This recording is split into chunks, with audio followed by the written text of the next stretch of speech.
Thank you, Mr. Stevens. We come now to the adoption of the agenda, and I have a couple of items. Oh, wait a minute, we need the roll call. I apologize, Amanda. Please call the roll. Mr. Perkins. Here. Mr. Stevens. Here. Chairman Benson. Here. Mr. Williams. Here. And Ms. Campbell. Great. Thank you. Now we'll come to the adoption of the agenda. I want to call your attention to item 8K on your consent agenda. I would request that we pull that and hear that one separately and hear it first. We have some people who wish to address us on that issue, so we will do that at the beginning of the consent agenda with your consent. I also want to add another item under new business, roadside trash. Does anyone else have anything else they wish to?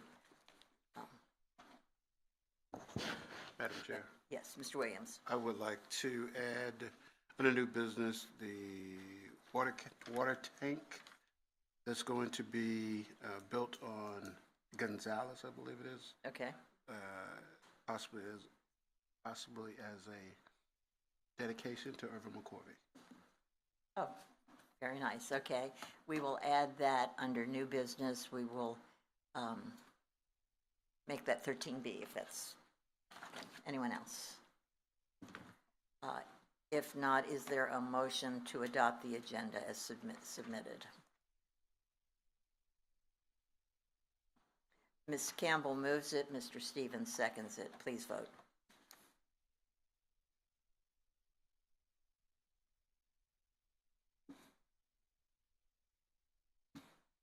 And it passes 5-0. The next item is public hearings, and there is none. We come to open forum, and I have no pink slips requesting to speak at open forum, so I declare the open forum closed. The next item is Recycle Star, and I asked Mr. Perkins to select our winner on Recycle Star, and what number is it? 3.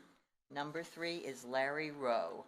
So Mr. Rowe will receive all of the bells and whistles associated with exemplary recycling practices. We want to remind everybody that a lot of contamination is entering into our recycling cans to make sure that you are recycling just what is recyclable and not contaminating because it all has to be thrown out. But the following people do a good job: Alexis Dickey, Adrian Smiley, Deborah Bowen, Debbie Bossum, Barbara Murray, Sylvia Sims, Kenneth Shaw, Christopher Maxwell, Susan Stubbins, Anthony Ross, Sandra Svanos, Laurie Tackett, Miss Andy Schutt, and Larry Legg, and Lacey McShane. We thank you for your efforts on behalf of our community and our environment.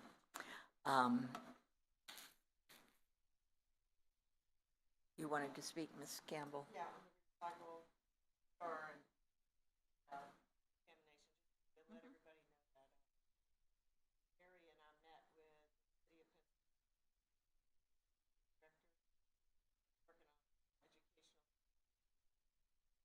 them and about really nice way to get started with. Sure. Thank you for your leadership on that, Ms. Campbell. I see no one else. So the next item is approval of the minutes, starting with the organizational meeting of November 15th, 2022. We'll entertain a motion.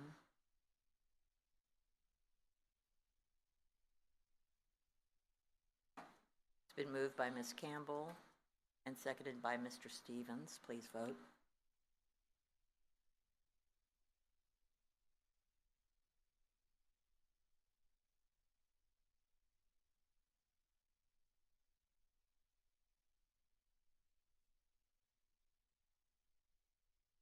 Has everyone pressed their little green or red light? Above it says it's passed. Oh, yours says it passed? Oh, okay, mine doesn't say yet. Mine either. It's just waiting. Well, apparently that board knows something we don't know. If everyone will, if you'll press refresh, I just added those new business items, so that might be why. So if everybody could just refresh, hopefully that'll work. Okay.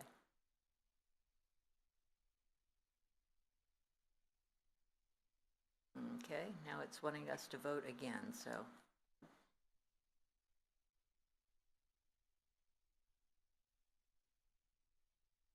And Ms. Campbell and Mr. Williams, if you will vote again, I think it's asking us to redo that vote. Okay. Okay, and it passes. The next item is item 7B, the minutes of the regular board meeting of November 15th, 2022. Does anyone have any additions or corrections? If not, it's moved by Ms. Campbell and seconded by Mr. Perkins. Please vote.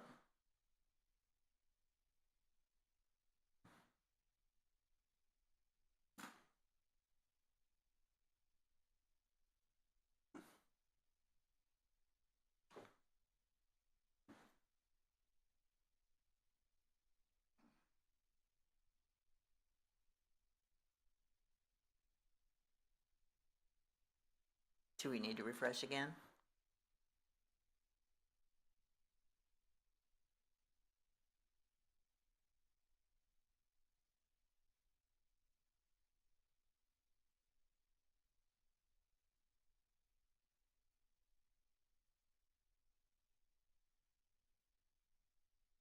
Oh, it says it's waiting on everybody. Okay. Can you all refresh again and we'll vote again? I'll do it. No, that's fine. We apologize, these are very controversial votes. Okay.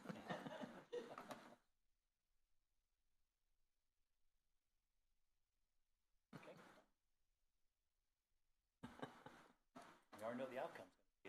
It never happens. I hope it's not a sunshine violation. And it shows we're still waiting for you, Mr. Williams. Although it appears to pass up there. Okay, I voted. Okay, we're good. Again. Yeah, we're good. Okay. Thank you. Now we move to the consent agenda as soon as my screen clears.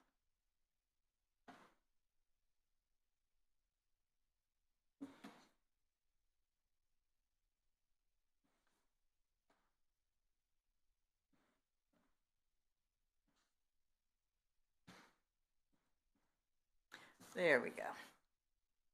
So we're going to move, with your assent, to item 8K. And this is general resolution number GR 22-163. And we have it coming up. Okay, it's a general resolution authorizing the acceptance of bid and awarding a contract, authorizing the executive director to execute a contract with Brown Construction of Northwest Florida, Inc. for $1,779,543.70 to replace existing transite water mains CIP number RW0035, Scenic Hills Country Club Water Main Replacement Phase 2, authorizing the transfer and use of funds. And I do have some speakers who are requesting to speak on this issue. So when I call your name, if you will come to the podium, press the light and let the green button come on so that we will record and give us your name and your address and whom you represent. We'll start with Sarah Walton.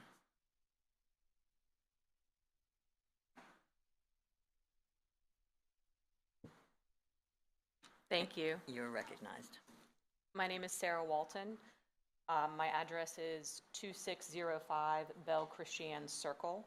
That's in Pensacola, Florida, 32503. I am here because I am an attorney and I represent R&L Investments.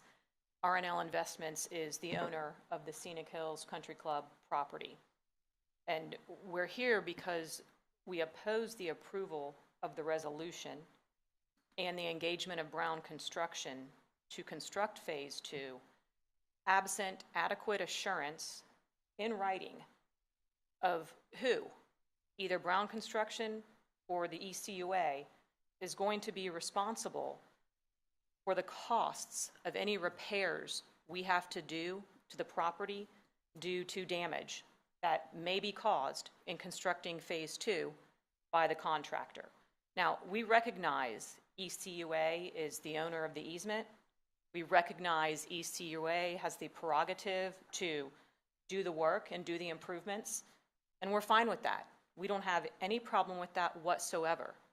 But as the owner of the servient property, the impact of those improvements to my client and their property just need to be addressed up front.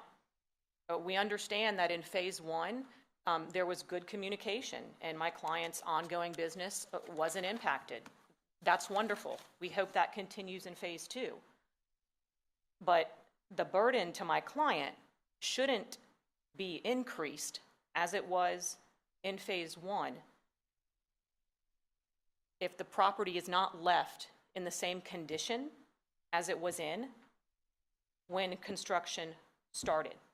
That's just standard easement law. ECUA has the right to make the improvements. We just want the property left in the same condition it was in. We're not the ones excavating, the contractor is. And there was damage in phase one. Nothing too terribly significant, but $6,500, that's significant to my client because they're not the ones doing this work. And so what we want to avoid is what we've encountered recently is Brown Construction pointing the finger at ECUA and ECUA saying, well, usually the contractor's responsible, so my clients are sitting there out $6,500. I mean, we understand that mistakes get made. We understand the right to do the work. We just want to know, and we would really like it in writing, who is going to be responsible to pay for any repairs, any damage that is done to the property. There's lots of stuff on a golf course. Irrigation lines, pipes, that's all under the ground. So we're asking today that the bid not be accepted until we know who do we look to if something gets damaged. And I don't think this is a really big ask. I mean, this is reasonable. I mean, it's standard procedure under easement law. So I would ask today that you guys don't approve this resolution until we know who to look to if there is damage. Thank you. Thank you, Ms. Walton. If you will stay there for a moment, we Yes, have a ma'am. member wishing to be recognized. Mr. Stevens. Ms. Walton, so a couple questions, and I'll probably defer back and forth to Director Woody. Clarification, so phase one, there was $6,500 worth of damage done to Scenic Hills Golf Course, like specifically, off the top of your head, what that was? Yes, specifically off the top of my head, I do know. May I step aside and just grab a paper out of my bag?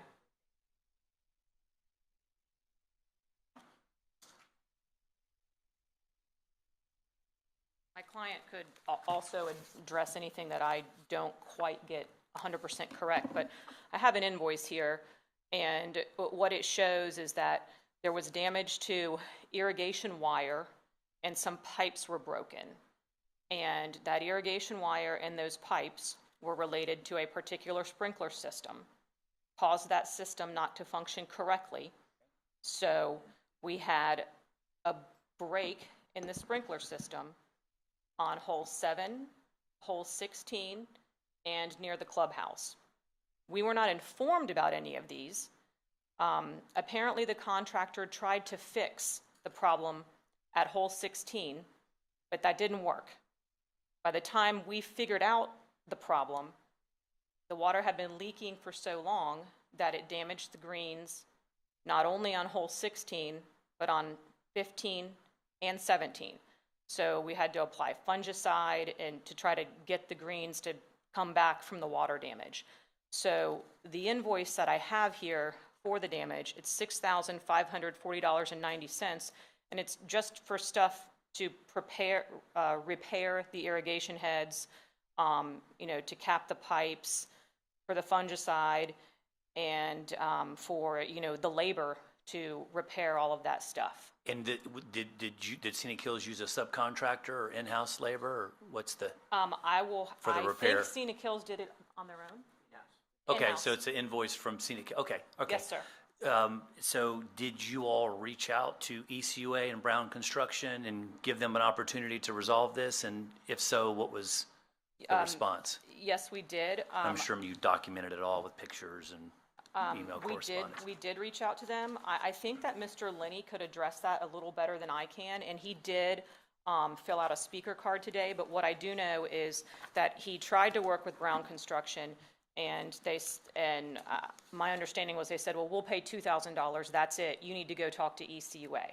So he did go and talk with ECUA, and ECUA's response ended up being, we take the position it's the contractor's fault. So we just have finger pointing, and we're out $6,500.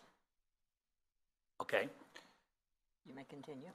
No, and I don't want to misspeak myself or get with legal on whose responsibility that would be, but in my opinion, non-law school trained, that would be, that would typically fall on the contractor. So you went to the contractor, gave them an opportunity to resolve it, gave them all the supporting documentation of here's the situation, here's what we had to do, and they offered $2,500 on a $6,500. I'm assuming they probably said, hey, we could probably have done it cheaper, and whatever the case may be. Did they have the opportunity to utilize their own subs to rectify the situation? Was that an option? I'm just trying to cover, objections and rebuttals. I'll have to let my client address that. Well, yeah, and is your client one of the speakers? Yes, So- my client representative, Leo Lenny, he should be on your list. Okay, so let's just finish with Ms. Walton, if that's okay. Okay. And then when he speaks, you can address that. Okay, Ms. Walton, I mean, you've covered the gist of the of your argument, and so I'll just wait for Mr. Lynn to get up here to ask a few extra additional questions to clarify a few points. Thank you, Mr. Stevens. Ms. Campbell? No.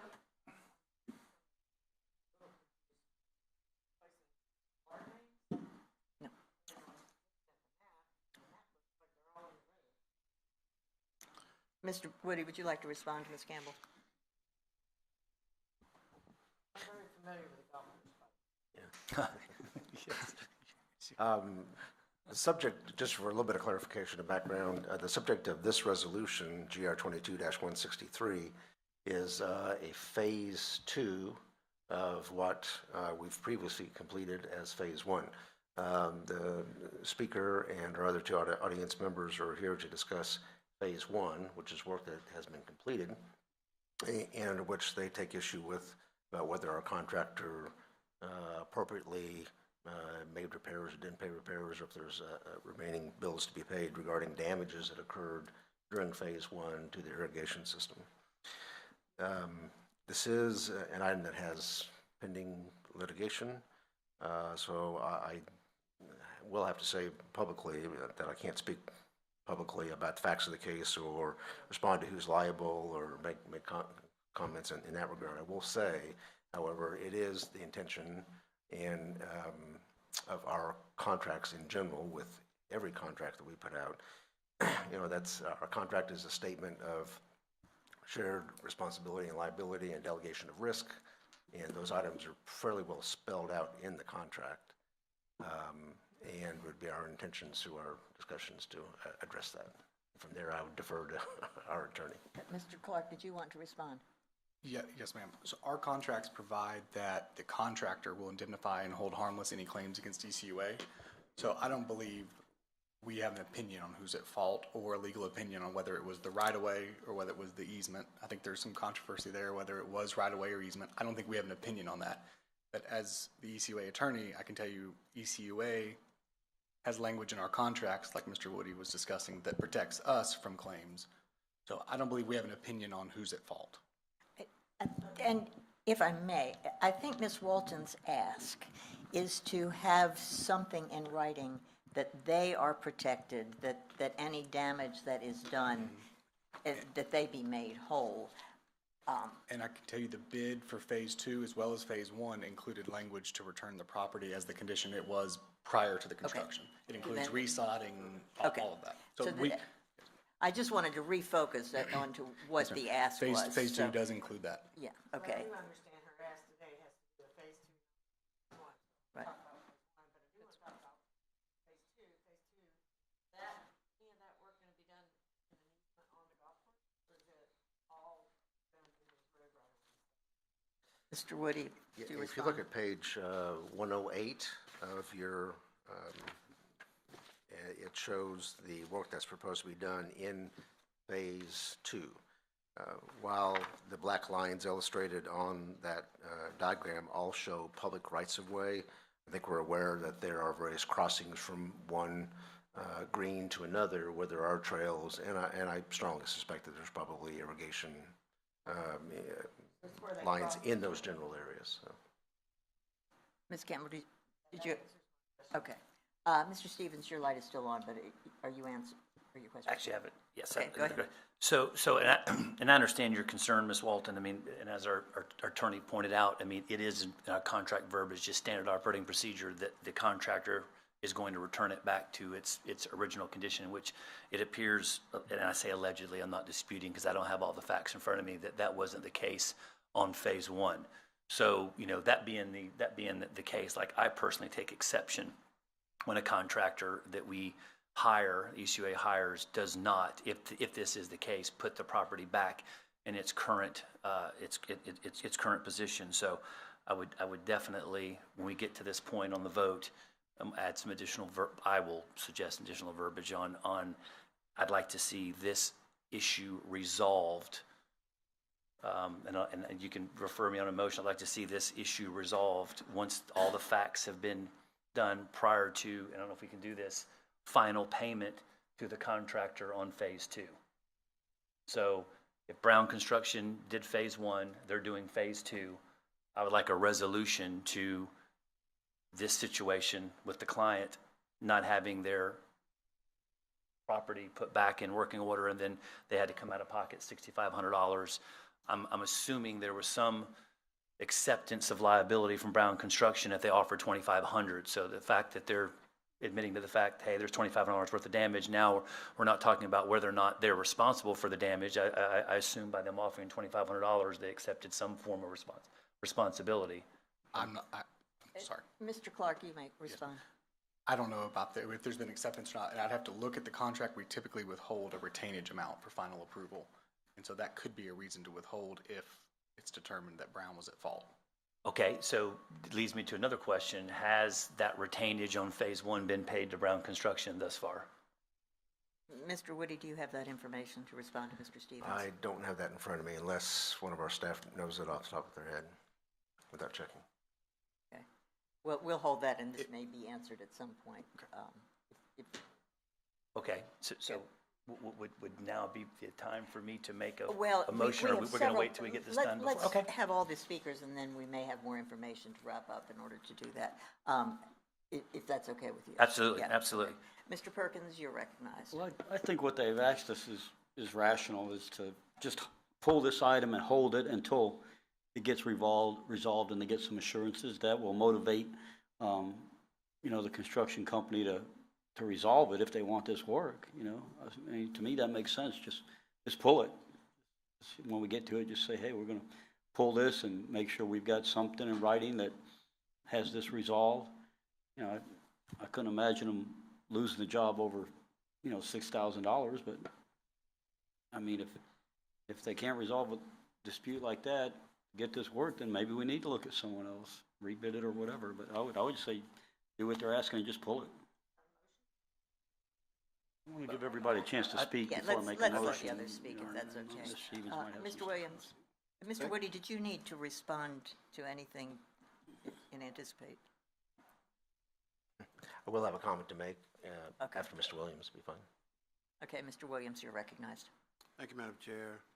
Question about how did you determine the cost for the work done if it was done in-house?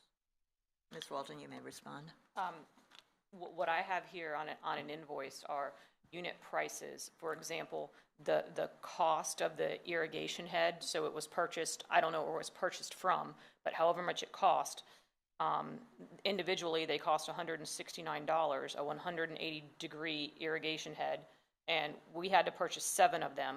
So the total was, I'm sorry, it's 169, not 180, was 169 times 7.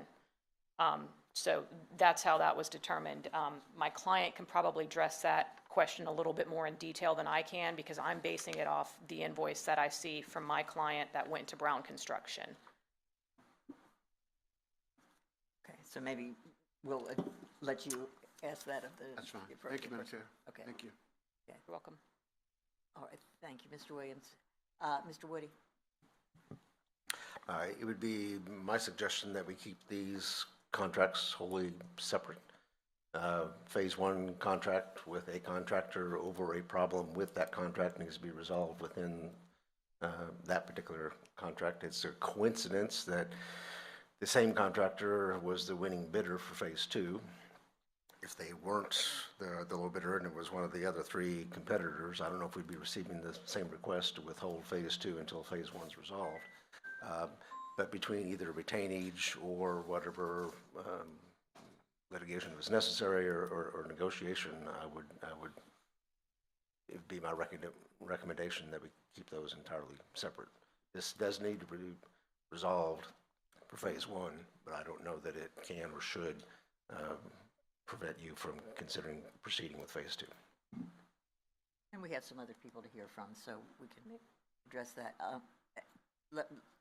Let me recognize Mr. Stevens, then I'll get back to you, Ms. Sure. Not to beleaguer, so I tend to kind of ride the fence on this because it makes perfect sense what you said, Mr. Woody, on let's focus on the issue on phase one and not convolute the phase two, but at the same time, Mr. Perkins saying, look, obviously that this contract is pretty significant, so that's certainly a lot of motivation for them to get this issue resolved, which is why I asked if the retainage had been paid on phase one, because I know the ballpark amount of these contracts. Now, the specific one of this one, I don't recall phase one off the top of my head, but I feel pretty confident that we've got a hell of a lot more than $6,500 held back on phase one. So the fact that we could, and again, we can have further discussion if we could agree, and that'll come up for a vote, to hold $6,500 out of the retainage of phase one pending the resolution of this. I think that would satisfy not only maybe some of the board members, but also the director and hopefully, ultimately, our client. So, because at the end of the day, you're looking for to be made whole again as far as assurances that this won't happen again. I mean, only God in heaven knows what's going to happen again, but our contracts, as you see now, have the verbiage in there that the contract is responsible to make you all whole. And I hope you wouldn't have to come back up here with an issue with phase two, but we do hold that retainage for a period of time for situations just like this. So that is part of the reason why we hold it, to make sure that you've got some recourse. So that would be my suggestion, is let's focus on phase one and look at the retainage, at least a $6,500 holdback until this gets resolved. That's all I have. And Mr. Clark, I would assume that same verbiage was in the original contract, that the owner be made whole, that this isn't something new to this second contract. Is that true? The indemnification language? Right. Yes, ma'am. But just to be a little bit more specific, it's not that they get made whole, it's just that if ECUA were found to be responsible for the $6,500, that they would pay the $6,500. They would indemnify us and hold us harmless. Right. If I may interject, but we were within our rights to hold back that if we've got the client, the end user, I believe of so. the subcontractor that we contracted with to perform that work, and they damage the property, and now the end user is looking to us. I know we're indemnified. We're real good at that, but I'm assuming our contract gives us the ability to hold a percentage of that back to resolve this issue. I believe Ms. Walton being here is putting us on notice that there is a claim to that retainage. So without having the contract in front of me, I believe that we are within our rights to withhold that. Okay. Mr. Woody, it would be important for us to know if that contract had been paid in full, or if we have withheld any of that retainage. Do you have that information, Ms.? Okay. No, ma'am. If it's possible for staff to get that information to us, that would be important. Meanwhile, Mr. Perkins has a question. And so, yeah, I agree with everything Mr. Stevens said, but what about phase two? That's phase one. What are we going to do with the agenda item today? And Mr. Perkins, I believe the staff position is that these are two separate items and that we should not hold off on awarding this bid, that this work needs to be done and there are adequate protections. I think what I'm hearing up here is everybody on this board wants to know that they will be made whole by Brown Construction. That So, may be staff's position, but it might not be Right. my position. yeah, you no, know, I mean, think you I'm know, hearing what the board is saying. yeah. Well, Okay. May I? Madam Chair? yes, Mr. Woody. In answer to your earlier question, I've confirmed that yes, we do have sufficient retainage to cover this claim. Okay, that's important for us to know. All right, thank you, Mr. Woody. And does that conclude your questions, Mr. Perkins, or your comments? Okay. Mr. Stevens? I can't unclick me, but I can. I Okay, just thank- I yes, just ma'am. didn't want to. one click away. It's the power that I Yes, hold. ma'am. Ms. Walton, you wanted to address something. Yes, ma'am. Thank you, Madam Chairman.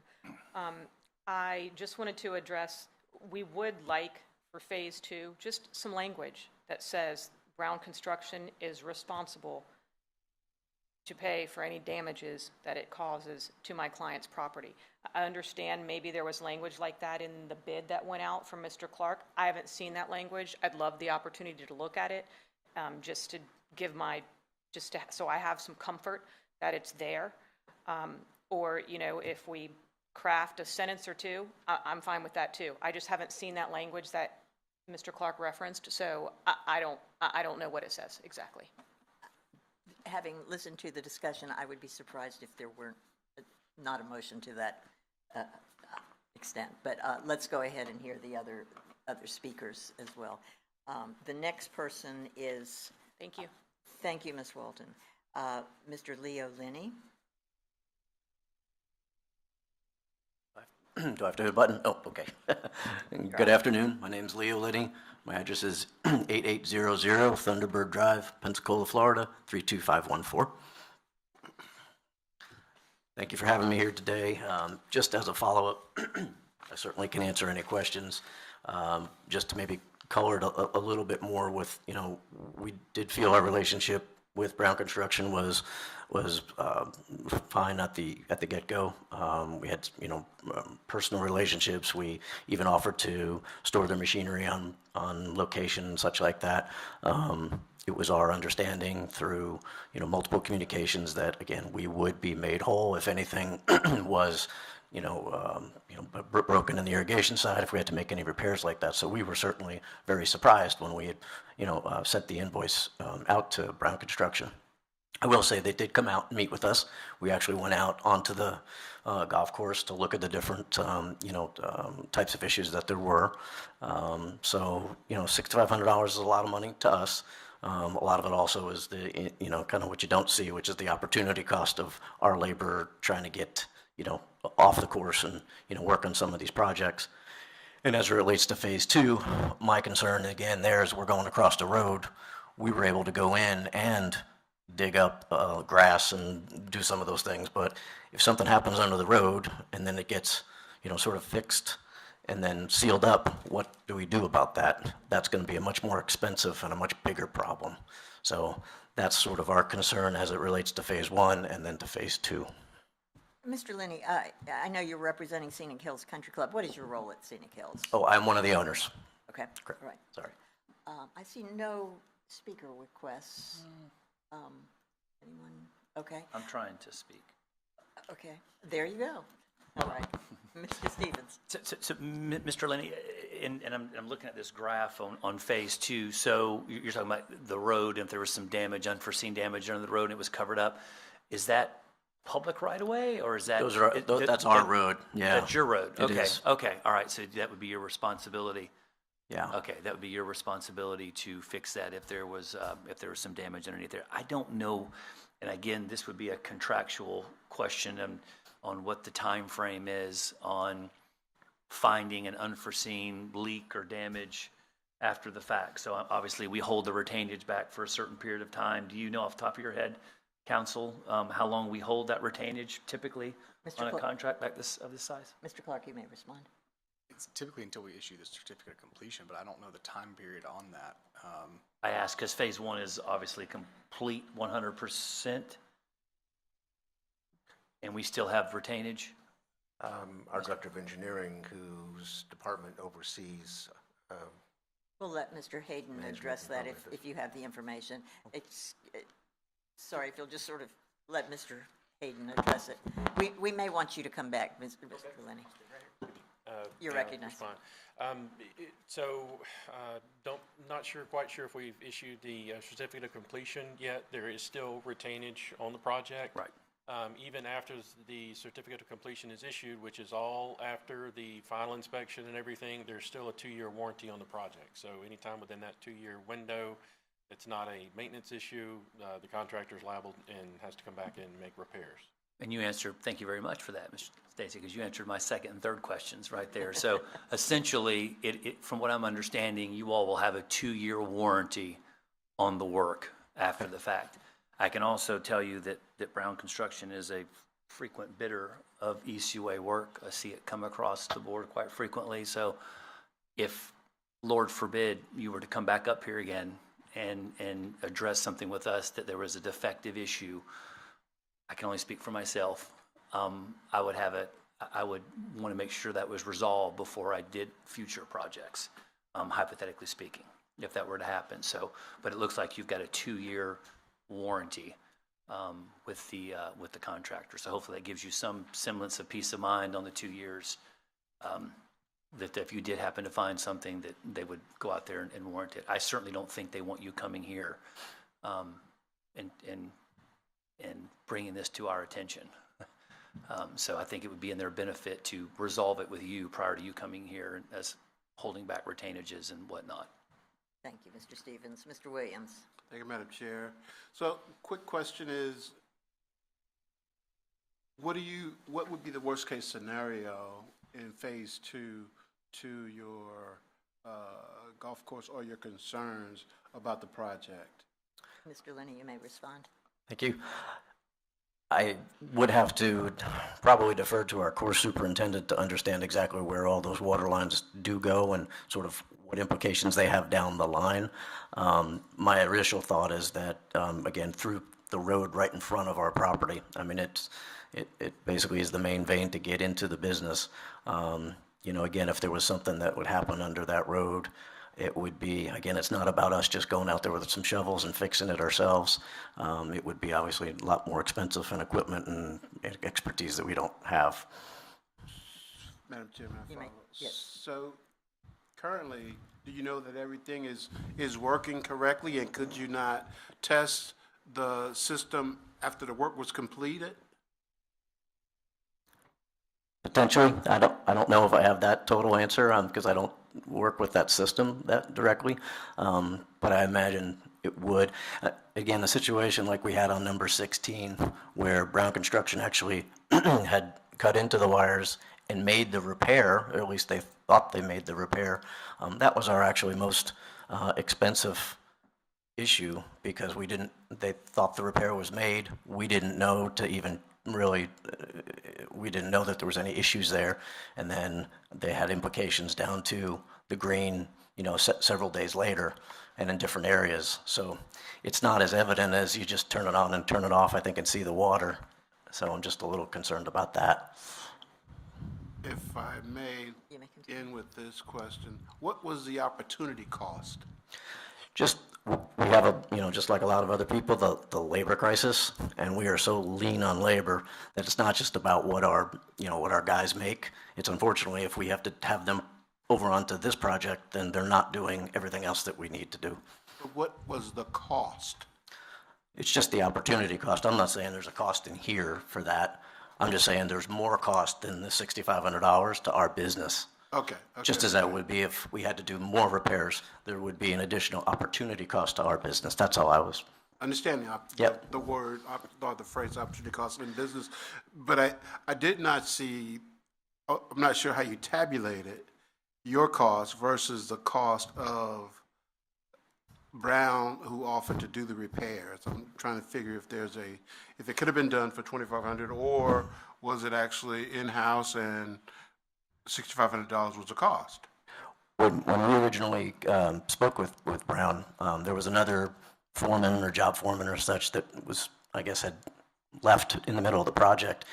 it was if there was any repairs that we needed to do, we would do the repairs and send them the invoice. Because again, one, we can probably do it actually a lot less expensive, and we know where things are at, because a lot of times it's actually the cost of trying to find where the break is. It's the hours doing that, where we know where everything is at. So it would be easier for us to do it and less expensive for us to do it. So I don't know that there was any agreement in the beginning that said that Brown Construction would actually fix the damages, that they would just be responsible for them. Take a minute or two. Thank you, Ms. Williams. Ms. Campbell? So I'm still trying to figure out. Can I see a copy? Yeah, is that okay?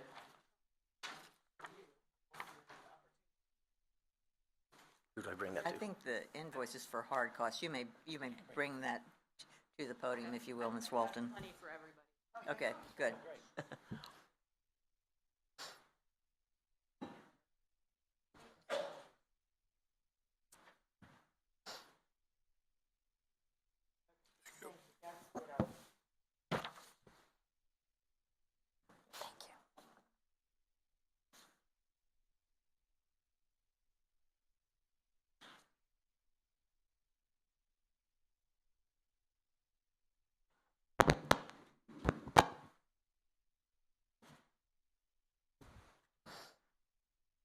And Ms. Campbell, does that answer your questions? I see what the, probably see what the argument is over on number one from this, between them and Brown Construction. But I agree with Perkins. Feel better if this was handled and taken. Okay. Thank you, Ms. Campbell, and I have no more speakers, so Mr. Linney, stick around. Thank you for your time. Thank you. The next person is Mr. Rick Gorman. I think I'm reading your writing correctly, Mr. Gorman. And the light is probably still on, so you may address us. Okay. My name's Rick Gorman. My address is 513 Turnberry Road in Cantonment. At this time, Madam Chairman, I really have nothing to add to the conversation that hasn't already been said up to this point. I think it would be just another kind of the same message and maybe a little bit of a different package. So I think at this time, I really have nothing further to add to the conversation. So. Thank you, Mr. Gorman. We appreciate your brevity. The next person to speak is Mr. Gabe Jackson, who is representing Brown Construction. Mr. Jackson, if you'll come forward, you are recognized. Yes, ma'am. Oh.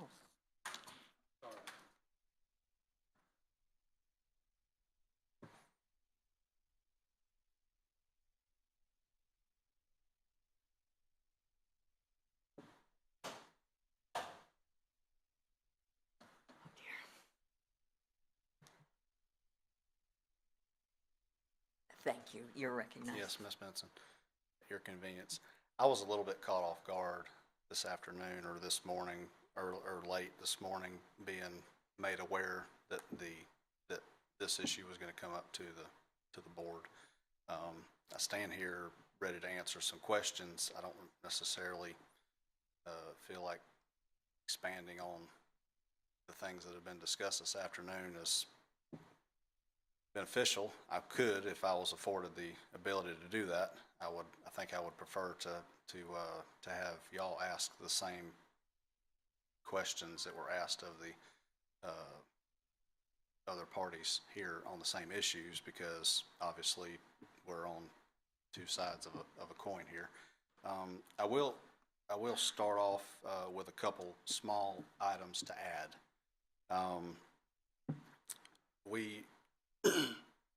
We have always prided ourselves on doing the best job possible for the ECUA, but also the stakeholders involved, meaning engineers of record, homeowners, county officials, to try to do as good a job as possible. The less complaints customer service has on our work, the easier things are. I think we've enjoyed that relationship with ECUA for at least as far as I've been concerned, 25 years now. We did purchase county right-of-way permits for this project. It is our understanding, I believe the engineer of record would concur, and also Jason Walters with the county, whom we purchased right-of-way permits from, that the roadways and the right-of-ways belong to Escambia County. That's my understanding, because they sold us permits as such. The work that we did falls under the purview of the 811 system, which is call before you dig. We operate in this every single day because 99.9% of our work involves excavation. This was a very high impact project in a very high profile area, and we made what I felt was a good effort to keep the peace with the neighbors, keep the peace with the other stakeholders involved, including Scenic Hills. And I will concur with them initially, and all the way up until sometime in just the recent past, our working relationship together was amicable. Back to the right-of-way. So in doing so, we call in what we call locates. We do that. We're by statute, we're required to do that. We call in locates. Those locates are received by the individual members that are part of the Sunshine State One Call system, and those members, meaning ECUA, AT&T, Gulf Power, Florida Power and Light, they all go out there either themselves or through a subcontractor and locate their lines. They're statutorily required to do so. If you have facilities in the right-of-way, that requirement falls on you. Scenic Hills Country Club has facilities in the county right-of-ways. Statute 556.105(7)A is the portion of the statute that indicates their responsibility. Regardless of how they do it, they're required to locate their facilities in the right-of-way. Although they did attempt to assist with that, meaning it is my understanding, which I have not seen them for myself, I'm not exactly sure why, but it was my understanding because I've been told that at some point in time, either us or ECUA or the engineer of record was provided with as-built drawings for their facilities in the right-of-way. Other than our correspondence with them, letting them know where we would be digging, when we would be digging, which falls under our requirements because they are not members of the system, is what they refer to themselves, the 811. Providing that notice, the lack of statutorily satisfying the requirement for locating their facilities, which means in 7A of the statute that I just said, 556.104, it indicates that they're supposed to mark with paint, flags, and or stakes. That was not done, but it doesn't mean that we're not required to take that information and do with what we can. Our due diligence is to make sure that we understand if they tell us that at a cart path they have facilities in that vicinity, we're going to attempt to the best of our ability to take care of it. We hand dig, we probe with probing rods, we even went as far as to rent ground penetrating radar on our own dime to try to locate these facilities that we did not have located for us, which the 7A is that statutory requirement. If you read halfway through the paragraph of 7A, and I'd be glad to forward this to y'all should the need be, you read halfway through that, it absolves the contractor of responsibility for any damage that occurs whenever the owner of those facilities does not provide adequate marking, adequate locating as such.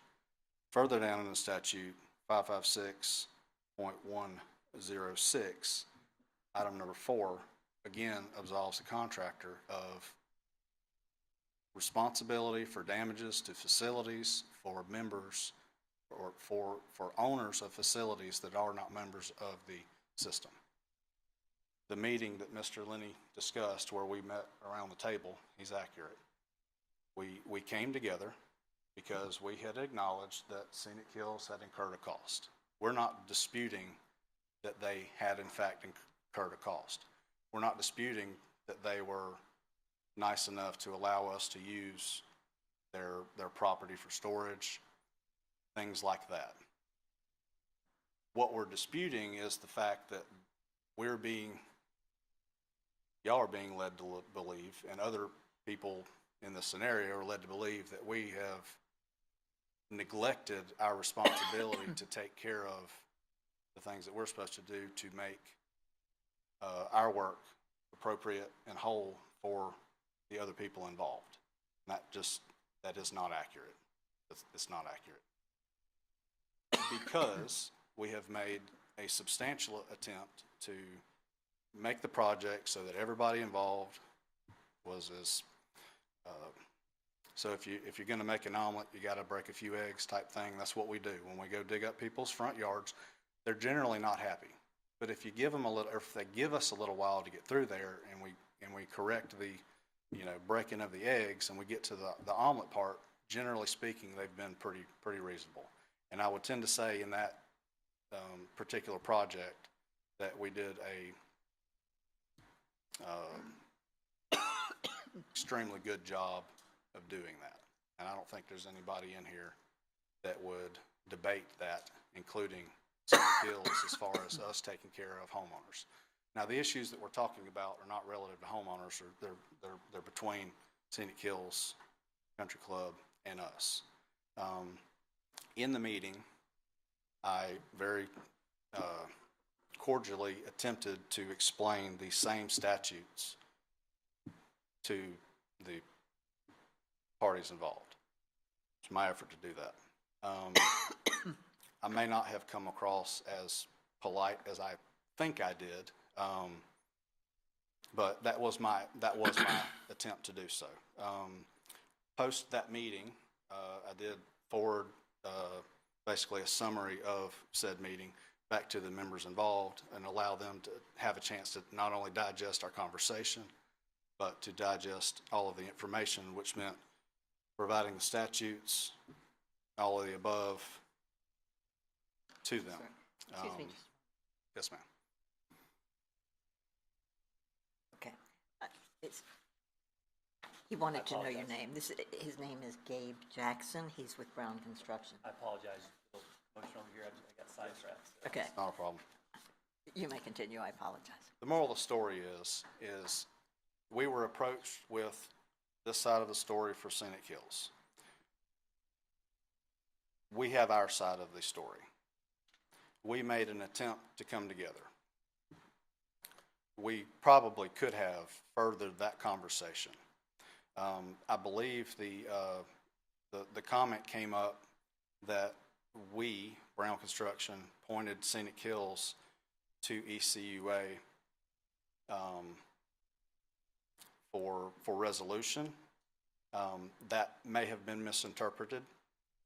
We did not point Scenic Hills to ECUA for resolution. That was not the attempt that was made from us, and I apologize for that being misinterpreted, but that is in fact a misinterpretation. We pointed Scenic Hills to ECUA and also the engineer of record more for confirmation that it was not just us presenting our side of the story and trying to pick out a couple of statutes out of the or a couple, paragraphs out of the Florida state statutes and, bully them, which is the term that was used in the subsequent conversation. That wasn't our effort. It was more of an effort to have them be educated on this is industry standard. This is our expectation whenever we go to work in a place like this, that we have a written set of rules. We have a contract that we receive from y'all that spells out the majority of things that we're going to have to deal with from a contractual relationship with the ECUA and us. And I'm going to say without flaw, for many contracts, we've been able to get from start to finish with those without having to to be here. I've sat in this room and I've sat and watched y'all vote on things, projects that we've had the benefit of doing. This is my livelihood. This is what we do for a living, and we want to be able to continue that relationship. So I apologize on the behalf of Brown Construction to everybody here for having to even entertain this.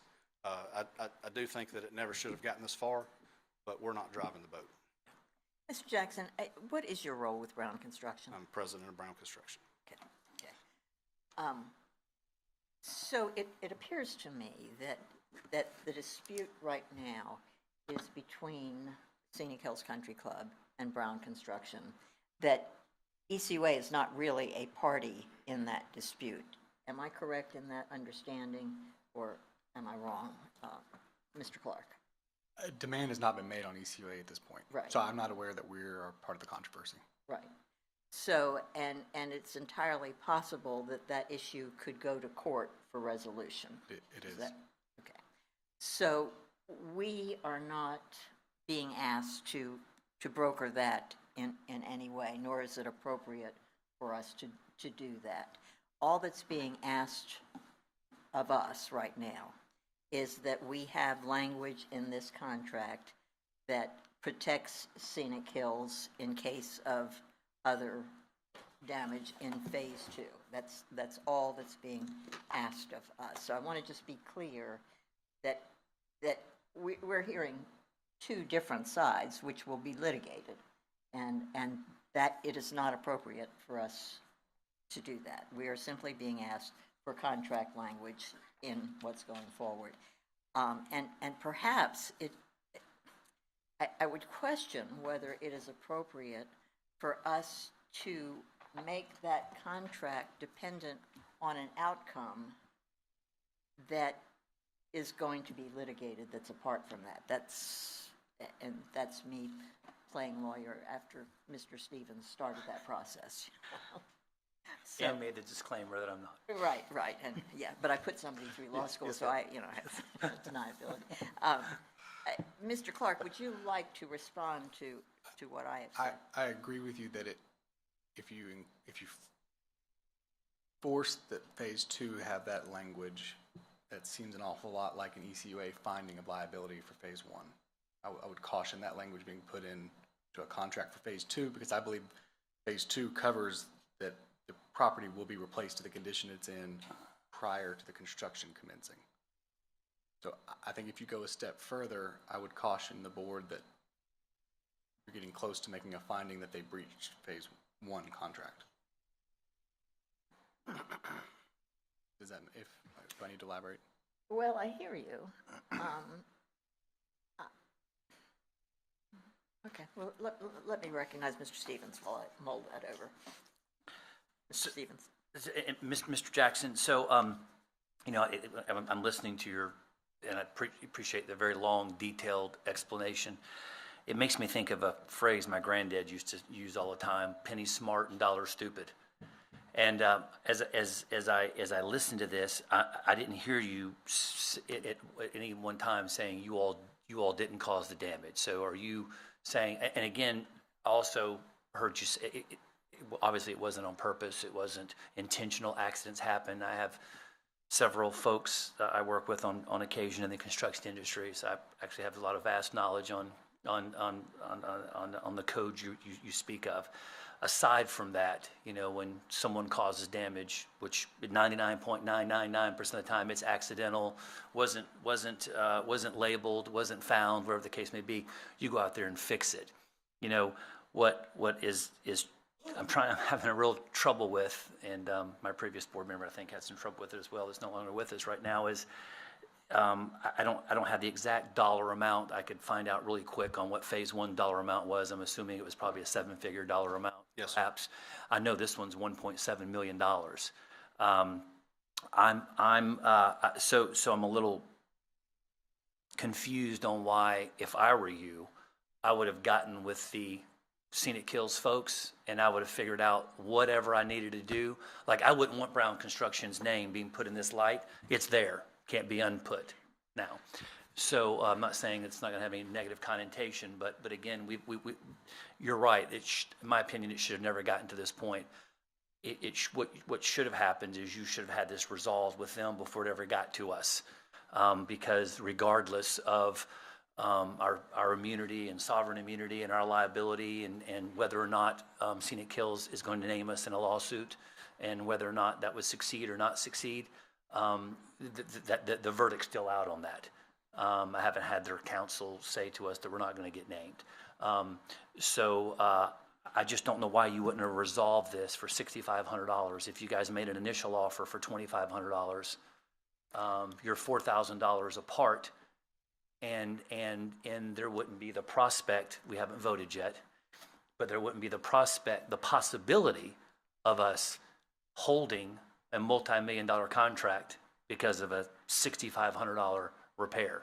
So that's why I'm a little confused. I would give you an opportunity to respond to that first part of my question is why are we here about $6,500 that has the potential to hold up a $1.7 million contract?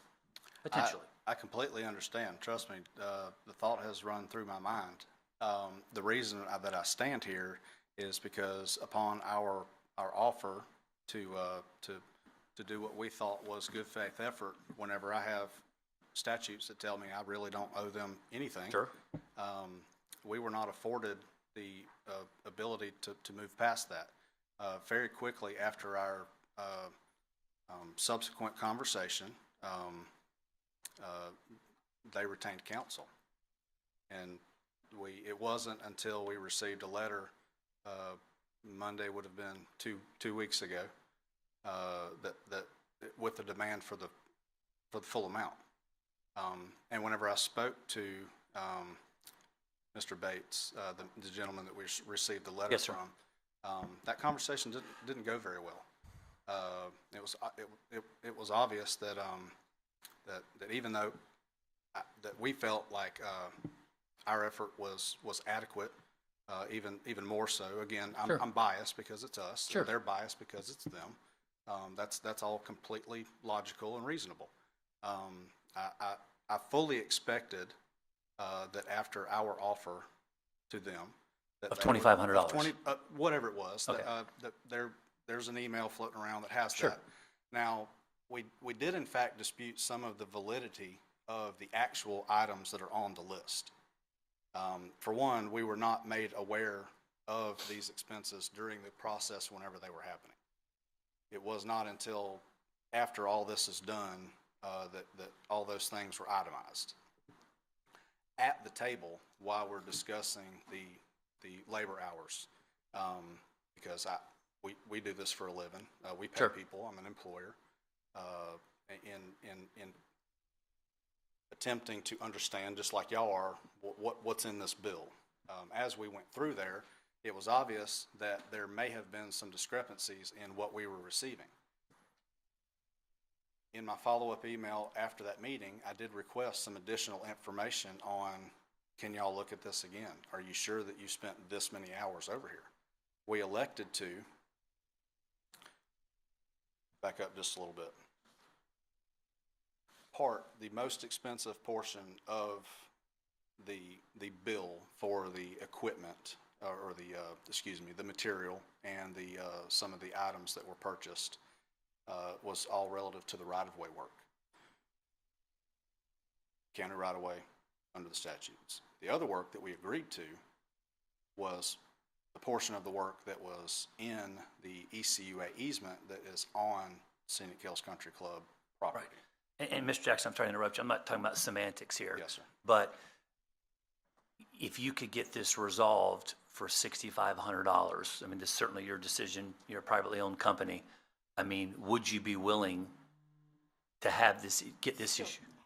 Mr. Stevens, I want to be cautious that we're not brokering this because this is now in Counsel. litigation. And I mean, if it could, and I'm not trying to broker it. I mean, I'm just asking him, am I allowed to ask him, would he be willing to meet the respondent's request, or is that out of my purview? I think if they want to step outside and communicate between themselves, they could. If they want to give them an opportunity to talk for a minute with the I would outside prefer of us. not maybe. to answer that question Yeah. in Okay, front of the board. not a problem. you know, this is not really in our role, and I know why you're going there, by the way. I just want to be cautious because this Sure. is subject to litigation, and we are not party to that Absolutely, litigation. not yet. So that's, Yeah, sure.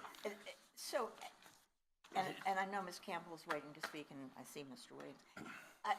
I think that we're in one of those baby in the bathwater kind of situations. You know, Brown Construction deals every single day with utilities and right-of-ways. They have to be able to rely on the information they get, and that includes from the big guys, the utilities, as well as anybody who has something in the right-of-way. And I think that is probably a contention on his part, because if they can't rely on that, they're going to be facing this time and time and time again. On the other hand, the people at Scenic Hills have property that they allowed us to come to, and they feel that they had damage. They both have a legitimate gripe, and I think that there are people who can argue these in the courts of law that can decide what is right or wrong. And I think probably Brown Construction, if I can get into their heads, it's not the $6,500, but they have to be able to rely on the information they're getting. That's my guess, but it's not my responsibility. I think what we have to decide is if this is an impediment to us to doing another contract, and I think as Mr. Clark says, if it is an impediment to us, then we are already weighing in whether or not we should, and we're in a difficult spot. And I'm going to see what the wisdom of my other board members Yes, is. Ms. Campbell. But this is not as clear cut as we might have expected. So, Ms. Campbell, I will leave you with those definitive words.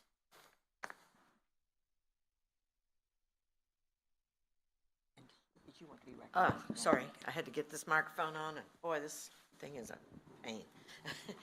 I totally understand what Ms. Benson is saying. I totally understand where these two parties sit right now. I understood every word you said, sir. I do think still it's a dispute between these two parties, not between us. I do understand there may be some personal feelings involved. I'm not a personal feeling girl. I work with law every day, so I don't ever think about a lot about the personal feelings, and I think they're on both sides, yours and theirs. So I would like personally to table this issue and give these parties a chance to figure it out, and strongly encourage them to take their personal feelings away from it. I know it hurts when somebody says you're wrong and you're in business. I also know that it hurts when you're a business owner and you think you've been harmed or whatever, but that is not in front of us today. We're being asked about a second contract, and I don't want to get in the middle of your dispute on number one, on phase one, because I don't think it's our place to get in that.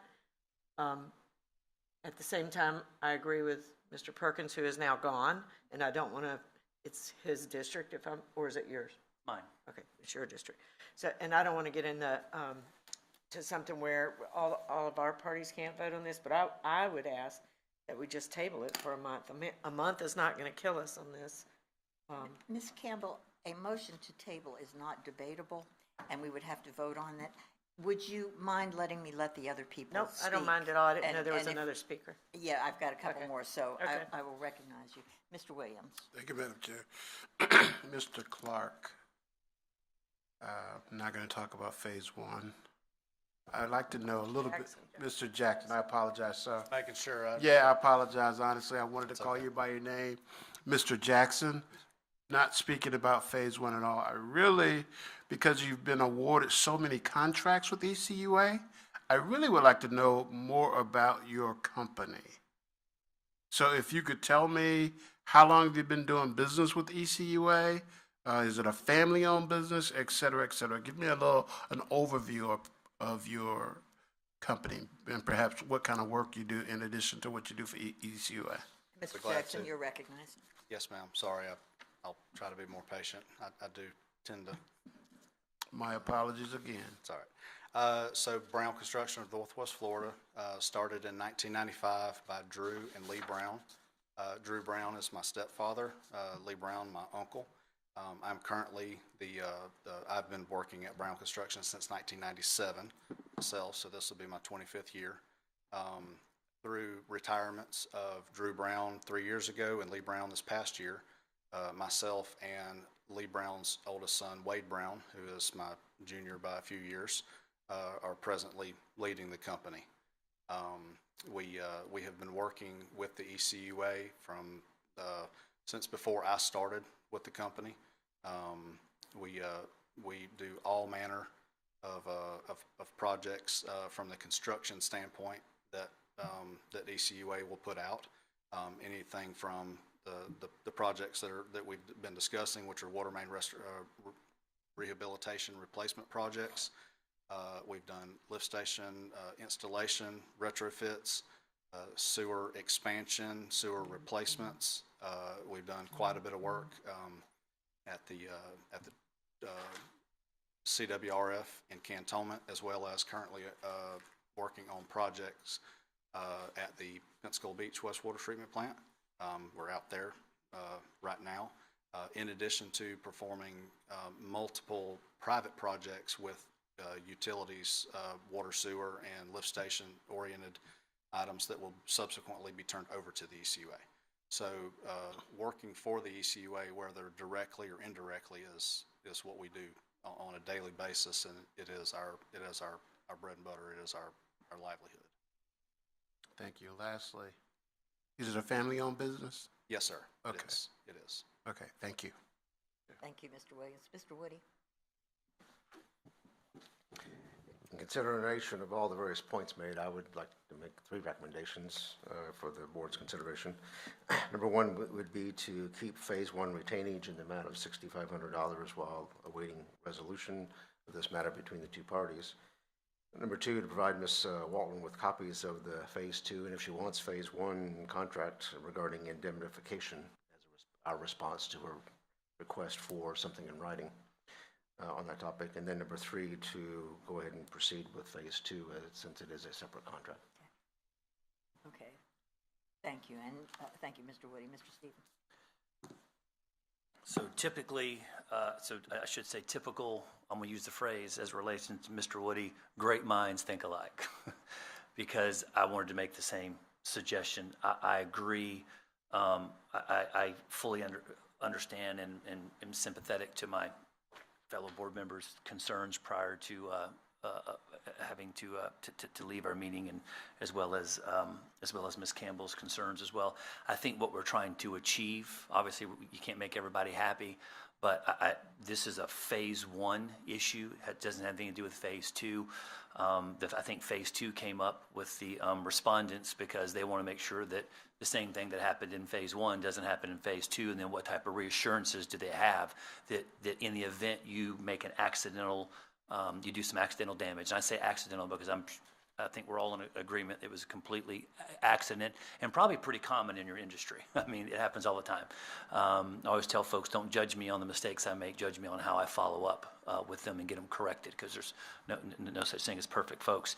So I too would like to make a motion or to concur with Director Woody, is we can make sure that this gets resolved to everybody's satisfaction. We don't hold up Phase 2, because obviously with a company like Brown Construction, there's scheduling, there's material, there's setup, there's mobilization, there's lots of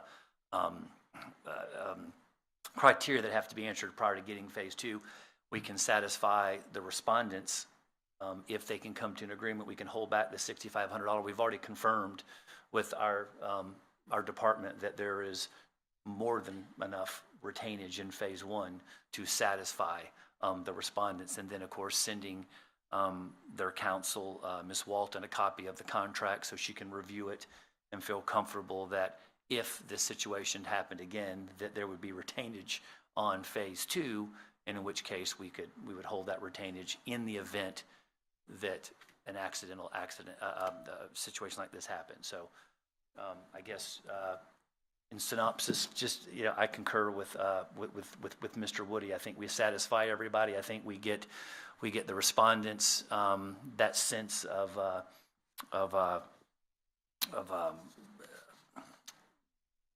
being made whole again with the retainage, and we're not holding up ECUA's projects. So, Mr. Stevens, just to be clear, you are making a motion of essentially what Mr. Woody said. Yes, ma'am. That we retain the $6,500 retainage. Yes, ma'am. That we provide the contract to the people at Scenic Hills via Ms. Walton. Yes, ma'am. And that we proceed with Phase 2. Yes, ma'am. I want to make sure that your motion does not have anything about made whole, because we have no control over that. Sure. Since it's in litigation. We can certainly take that So verbiage. So we'll just have those three items. So we have a motion on the floor. Is there a second? Mr. Williams? Okay, Mr. Clark. Yes, ma'am. The invoice is for 6,500 and some change. Should it, okay. Okay, Or are we yeah. gonna make it match the Sorry, invoice? thank you, Okay. thank you for that. Okay, so we have a motion, Mr. Stevens, if you could, Move it? yeah, Yes, ma'am. yeah, okay.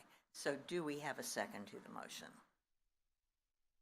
I would just like to hear from Ms. Walton again. Well, before we do that, let's get it on the table. If someone will second it, you don't have to vote for it if you second it. So Mr. Williams has seconded it.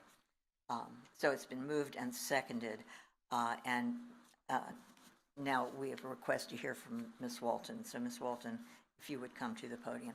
Thank you. And Ms. Campbell, I just want to make sure that Ms. Walton understands what the motion is. And I would say what it is to retain that money to make sure there's enough money to pay should you figure this out together. We're trying to do what's good for the situation that you're in, but at the same time, we have to think about our ratepayers, who are many, and this contract that is before us now is substantially lower than the next bidder. We're in a hard place right now because if we don't approve this second contract, we might be costing our ratepayers, including Scenic Hills Country Club, a lot more money if we go back. Right now, with the way everything is going up in value, like because of Florida Power, because of gas, because of whatever, everything is going up, up, up. If we have to go back out and redo this contract, it could cost us a lot more. So for that reason, I'm going to support this, but I do want you to feel comfortable that we heard everything you came here to say today. We are going to retain the money that is there. I'm pretty confident that these two parties can work this out. You're not that far apart, and I do understand the feelings. I know how hard it is to take care of a golf course, and I do know the situation with golf courses that you don't make money. You're there for the members, and I appreciate that because I'm a big golfer. So I do understand that, but at the same time, I got the right thing to do is to try to get this through today. So I just didn't want you to walk away from here today thinking that we did not hear you and that we appreciate you coming here and telling us what happened. And we're going to do everything we can to help. I appreciate that, Ms. Campbell. Thank you very much. My only concern is that I'm not sure that the contract clearly provides that the contractor is required to fix damages. I understand that ECUA will be indemnified if we decide to sue ECUA, but that doesn't resolve the problem at hand. If there's damage done to the property and we have to fix it, who's responsible for it? So we just get to choose? We sue ECUA and we sue the contractor? I mean, that seems to me like that's what we have right now. I have seen a little bit of contract language, but it refers to existing utilities of utility agencies. Well, are we a utility agency? Do we fall under that? that's not clear to me either. So I was just hoping to be able to somehow confirm who is responsible for any damage to my client's property. And if that's not something that we're able to do tonight, so be it. I'm trying my best to get that done because I don't want to be back here in 2 months because we're in the same situation. Yes, Mr. Stevens. And I apologize not to beleaguer this point any longer, but I hope you have some confidence, Ms. Walton, in the fact that because of this situation, we are retaining what you are saying your losses are and your damage are. So that should give you great solace. And then you heard the contractor explain to you that we are their primary contract. So it is in their interest to make sure that not just you, but any contract we give them, that end user, in this case, Scenic Kills, is 100% satisfied because, again, they're looking at ECUA. Yes, we are indemnified, but again, we're the ones assigning those contracts. So I believe the consumer, the ratepayer, are looking to us to make sound, good judgments on the contractors that we use. And Brown Construction has a great reputation. I don't think we've had any issues. I've been on the board a little over 2 years. This is the first issue I've ever had with Brown Construction, and I'm certainly not going to look at this one isolated incident with them. Hopefully they're going to get it resolved to impugn. So I wanted Mr. Jackson to know that it's going to impugn his company or him, his integrity or anything like that. We just want to get it resolved. But if, God forbid, as I said, this happened again, we have retainage in phase 2 as well. And along with that 2-year warranty. So between retainages and a 2-year warranty, and I have a high probability that Brown Construction is going to continue to bid our work, I think Scenic Hills should take a lot of confidence in knowing that any issues they have with Brown Construction would be resolved. That's a good point. Thank you, Mr. Stevens. Yes, ma'am. Mr. Clark, will you read again the portion of the contract that refers to the condition that our contractor leaves the client? Yes, ma'am. The bid documents, items, let's see, 55, 56, and 57 are sodding disturbed right-of-way areas, sodding disturbed golf course areas, landscaping, remove and replace. And then if you look at the notes, pay item notes, pay items 6, 7, 8, 9, 22, and 26 have temporary removal and replacement of existing obstacles, including minor relocation and repair of other utilities and all required testing, disinfection, and flushing. So I think that covers if they were to disturb. I think it's a certain irrigation line could be an existing obstacle if it's not a utility. Okay. So that's in the pay item notes as well as fixing the landscaping. So and I know Ms. Walton hasn't had a chance to see this, and I'm happy to send that to her. Or if she wants to review mine, I can show it to her. But it's your belief that this contract adequately protects Scenic Hills against our contractor leaving damage or leaving the conditions anything less than what it started. Is that your belief? Yes, ma'am. Okay. I want to be cautious that we don't tilt the playing field. For example, not that they're going to. I know Ms. Walton, I've known her since she was this high, and I know these people care about their country club. But I don't want to say to Mr. Brown, if they are remiss in this process, we're still going to make you fix it. You know, there's a contractual obligation between both parties, and I don't want to tilt the scale in favor of the other unfairly. So that's why I'm asking if this adequately. You know, I think that the members of this board have been pretty clear. We don't like this. We're sorry this happened, and we would like for this to be resolved amicably. We're sorry this happened at Scenic Hills. We know that there were not flags and other things, but we don't want to see this again. We've been at this for an hour and a half, over $6,500. That we're really sorry that happened, but we also are not a court of law, so we shouldn't be that. And I concur with Ms. Campbell that to delay this costs many, many more people potentially in this process.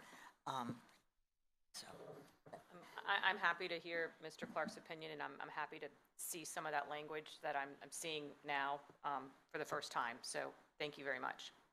okay, good. I take that as believing that you have protection for that. Okay. Yes, ma'am. Okay, good. I don't have the ability to see anyone speaking because of where the screen is. Is there any member who wishes to say anything else in this process? Okay, we are voting on the motion made by Mr. Stevens and seconded by Mr. Williams. Please vote.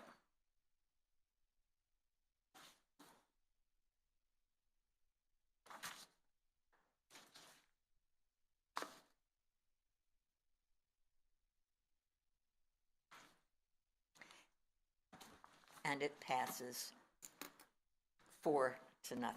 I thank all of you for working this through. I hope that the second phase will go very smoothly. Somehow I trust that it will.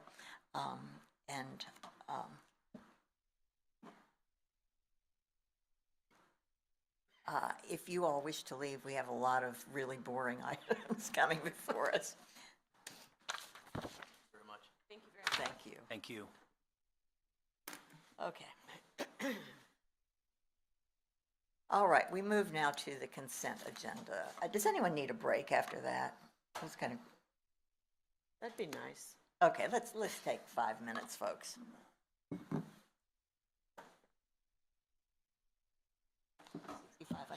I was ready to write a check. Literally, I was like, pull up my card and I'm like, tell you what.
Oh, yeah, Back went to back. it. There it Oh, is. there you go, okay. Folks, the meeting will come back to order. We'll move now to the consent agenda. And just to clarify, we did not pass item K. We just discussed some auxiliary items to that, so it will be included in the consent agenda. Item A is adoption of general resolution number GR 22-149. A general resolution authorizing the executive director to execute a sole source purchase order with Pump and Process Equipment, Inc. for the purchase or replacement of mixed bed odor absorbing media and providing an effective date for the agreement. Mr. Woody. This is material we purchase on an annual basis for the lift stations group. It's a proprietary product. We use it for hydrogen sulfide removal. This is a annual cost for replacement for purchase of replacement media, the amount of $184,888. There's no change in unit price from the previous year. Thank you. Item B is adoption of general resolution number GR 22-153, a general resolution to purchase new heavy equipment for the Regional Services Department and provide an effective date. Mr. Woody. Our Regional Services Department is the department that provides water and sanitation repairs out in the operating system, the collection, distribution, and conveyance system. And obviously they need equipment that periodically does need to be replaced. And this is replacement of a new mini excavator, a new skid steer, and a new front end loader. Thank you. Item C is adoption of general resolution number GR 22-154, a general resolution authorizing the acceptance of bid and awarding contract, authorizing the executive director to execute a contract with Suncoast Infrastructure, Inc. of Florence, Mississippi for $1,249,438 for CIP project RS0030 Carpenter Creek Trunk Main Rehabilitation Phase 3, and authorizing the transfer and use of project funds. Mr. Woody. You may remember a couple months ago we brought to you a proposed award, or not a proposed award, but a resolution to reject a proposed award because it was a full scope for this phase, and it was significantly above what our original budget was. So we've trimmed back the scope of the overall contract and got something a little more manageable with our budget. Still requires transfer of funds in the amount of $300,000 on top of what's already budgeted for the contract in order to proceed. The next item, item D, is adoption of general resolution number GR 22-155, a general resolution authorizing the executive director to execute a purchase order with Fortiline Waterworks in the amount of $407,369.89 for pipeline materials related to the Pensacola Beach redundant water supply at Bob Sykes Bridge. Mr. Woody. In this era of supply chain problems, we're trying to identify ways to keep projects on schedule. So the recommendation for this particular resolution is to purchase ductile iron pipe in advance of issuing a contract for construction so that we can get that part of the project moving ahead of time, as well as to try to purchase it before the cost of materials continues to rise. This again is for the Pensacola Beach redundant water supply project. Okay, thank you. The item E is adoption of general resolution number GR 22-156, a general resolution authorizing an increase of the Emerald Coast Utilities Authority contribution amount defined in the interlocal cost-sharing agreement with Escambia County for the cost of water main replacement in the Pine Valley Estates subdivision, authorizing the transfer of funds. Mr. Woody. The county is doing a stormwater project in the subdivision and other roadway improvements, and we are partnering with them to replace some water lines in the area while we're there. We had a contract for splitting the cost of the water lines. This is 50-50 for any project when we have transite water. Project came in higher than the original interlocal agreement agreed for. So we're coming back with an amendment. The county has agreed to up their portion of the contribution if the ECUA will do that in kind, but the division of costs is still 50-50. The next item, item F, adoption of general resolution number GR 22-157, a general resolution authorizing the extension of sole source contract with ADS LLC for continued long-term flow and rain monitoring system data collection, analysis, and operations and maintenance, and providing an effective date. Mr. Woody. An important part of our I&I program is making sure that we have a good handle on which of our systems are having the worst inflow and infiltration problems. And we do that by installing flow monitoring equipment and correlate that with rain gauge equipment to determine the peaking factors on various sanitary sewer lines. This contract we have with ADS is sole source. It's a minor extension. We already have multiple locations where this line is, where their flow monitors and rain gauges are already installed. So to avoid costs for mobilization and demobilization, we're recommending that we just extend the contract an additional 6 months. Thank you, Mr. Woody. Item G, adoption of general resolution number GR 22-158, a general resolution authorizing appropriation of funds for Ryder truck lease for calendar year 2023 and providing an effective date. This is just an extension of an existing contract that had provisions for 3 years in total. This is the third and final vehicle lease extension on this existing contract, and we use these box trucks in the sanitation division for pickup and delivery of cans in our residential sanitation program. Item H, adoption of general resolution number GR 22-160, general resolution authorizing the executive director to execute a sole source purchase order with ECUA Water Technologies LLC for the purchase of Alcogen AQ at Bioxide Plus 71 for odor control and corrosion prevention and providing an effective date for the agreement.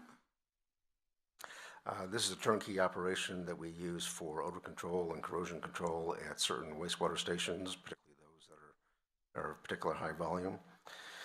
And our supplier makes the bulk deliveries, provides equipment, tanks, and chemicals, and operates the dosing systems remotely. They have provided a very good product for us in comparison with others that we've tried, and we've had the best success with them. This is a proprietary product, therefore it is a sole source. For the first time in quite a few years, though, there is a price increase. It's finally affecting them as well, and prices are up considerably from last year. Thank you, Mr. Woody. Item I, adoption of general resolution number GR 22-161, a general resolution authorizing purchase from Calgon Carbon for removal and disposal of 2,860 cubic feet of spent granular activated carbon from the F. and Scott well site. Mr. Woody. The F. and Scott well site is west of 110 Highway between Fairfield and Cervantes. It's a site that has granular activated carbon filter system on it. If there are levels of contaminants above certain levels for PFAS, then we have only two options for getting rid of that material. One is either incinerate it at hazardous waste landfill or send it to a arid subtitle C landfill, which is going to be way out west. The purpose of this resolution is to request authorization to go with the lesser expensive option of sending it to a arid subtitle C landfill. Thank you. Item J, adoption of general resolution number GR 22-162, general resolution authorizing the approval of a proposal for architectural and engineering services by Mott McDonald in the amount of $65,150.43 for design, bidding, and construction administration services related to the interior and exterior improvements renovations at the Ellison Warehouse located at 9249 Hammond Avenue and providing an effective date. Due west of the parking lot for this building is the Ellison Warehouse, where we house the majority of the warehouse for our collection and conveyance system parts for our staff. This facility has stormwater drainage problems around it and also needs some remodeling to update for the upcoming new meter shop, as well as to update some restroom facilities inside the building.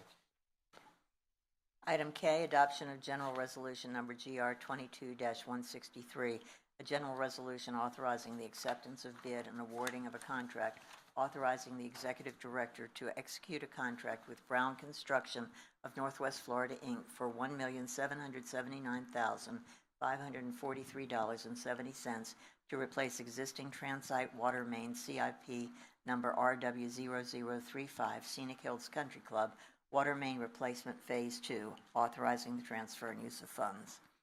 Mr. Woody. This is a water main replacement project located in Scenic Hills Country Club. The affected streets are Meadowbrook Drive and Burning Tree and portions of, actually I guess it's really just those two adjacent streets. This is the Phase 2 project and is part of our ongoing effort to replace transite water mains in our system. Thank you. Item L. Yes, sir. Sure, go ahead. And it says adopt and pass already on here. I don't know if that matters or that's showing up as I don't know if we just need to unpass it and then repass it Yes. or does it matter? No, we passed a motion related to it, but we didn't actually pass this contract. Okay. So, okay. Thank you for catching that. Item L, adoption of general resolution number GR 22-164, a general resolution authorizing the approval of funding for the remainder of the contract extension with L. Hoist North America for bagged hydrated lime and providing an effective date. ECUA uses bagged hydrated lime at our water treatment facilities for pH control. This contract would propose to extend the contract for the FY23 year in the amount of $150,000. Item M, adoption of general resolution number GR 22-165, a general resolution authorizing a final budget amendment for fiscal year 2022. A routine procedure each year at the end of a fiscal year is to make a final budget amendment. It is a reconciliation of final revenues as well as final expenses at the end of the year. There is a summary Exhibit A that numerically summarizes the changes. But real briefly, I'll point out just a few. Water and wastewater system revenues came in higher than budget projections overall. Service charges for water customers were about 1.4% higher. Wastewater charges were about 3.8% higher. Most of that due to customer growth. Actual expenses in the water and wastewater fund were 5% under budget. In the commodity side or in sanitation, revenues were 1.1% higher, most of that due to growing customer base. Actual expenses in sanitation came in at 2.7% under budget. The things that really drove higher expenses in that budget were gas, oil, lubricants, and things like that were over budget due to increased cost of fuel and energy. Maintenance and repair costs were also up last year, largely due to maintaining our aging fleet. As you know, we've approved, the board has approved nearly $11 million worth of purchases of new sanitation vehicles for next year, which is only about 45% of the overall fleet.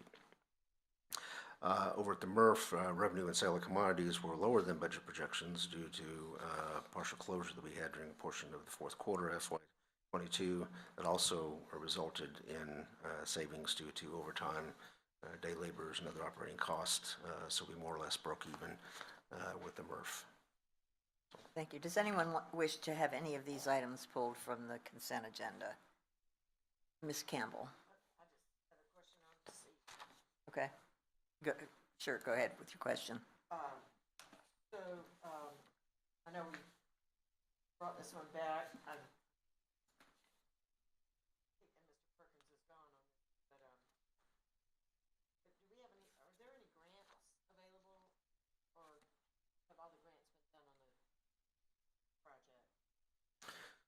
I know there were some the county got some, right, on the. Mr. Woody? Yeah, actually, there's quite a bit of activity going on in this overall area. The grants money you've heard about from the county is largely for streamway improvements, which is going to be adding hike and bike trails and sidewalks and benches and things like that, so people can get down closer to the water and enjoy the waterfront. It includes portions of the creek itself as well. To answer your first question, yes, we are actually pursuing, and I mentioned it in the board report recently, an NRDA grant.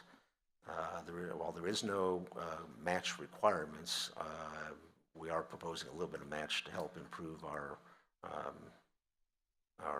ability to receive that grant. We're proposing doing some work in the upper watershed that kind of follows in line with the work we've been doing on Carpenter Creek, moving from upstream to downstream. So far, we've already done a couple phases and of lining and repairs to our mainline sewer. The grant money that we're requesting is to take that a step further, and in areas within roughly 500 feet either side of the creek, to make improvements by lining those additional sewers, and to also do some lining of lateral connections between houses and the sewer. That's kind of a step above and beyond, recognizing that that can be a contributing factor to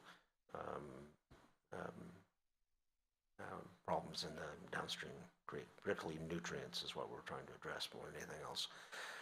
So whether that project goes forward or not, of course, depends on whether we receive the grant. Won't know till next year. In fact, the application date is December 22nd. So we're working with that, and we're grateful that we're getting support in terms of letters of support from the county, the city, as well as Perdido, Bay and Estuary programs as well. Does anyone else have it? Mr. Williams?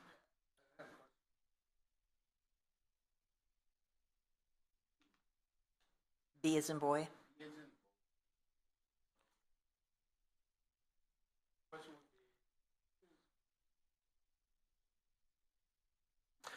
Skid steer loader comes in various forms, but it's essentially like a Bobcat case loader.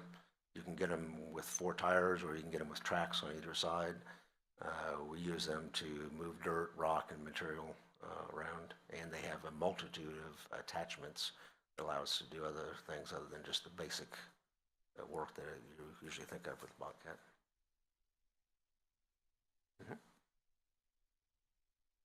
Sure, go ahead.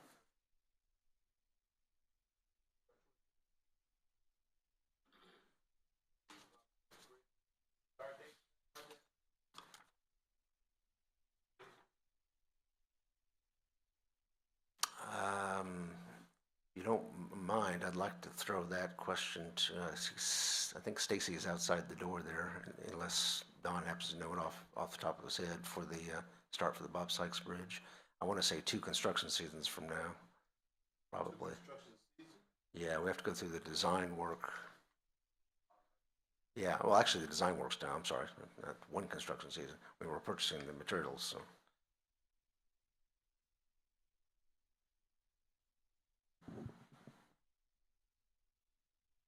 Green, I am on. Okay, Madam Chairman, members of the board, yes, we're buying the material for construction to start early next winter, or next fall, right after season at the beach. It's Right. 2023, Almost there. yes, correct. It is about a 40-week lead time on that pipe almost. Early spring. Before spring break is the idea. Good timing. Okay. Do you have others? I want to talk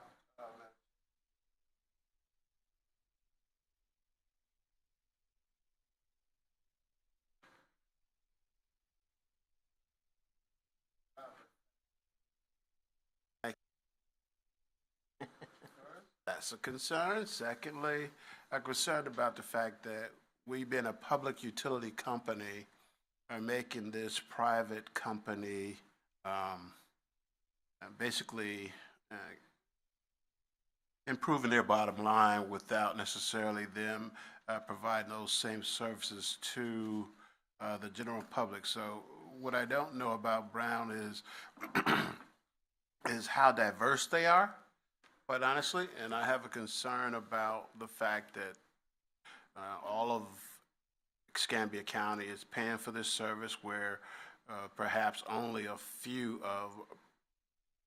people, other than the work done, benefit richly from it. So I don't know what we can do about it. I do not know.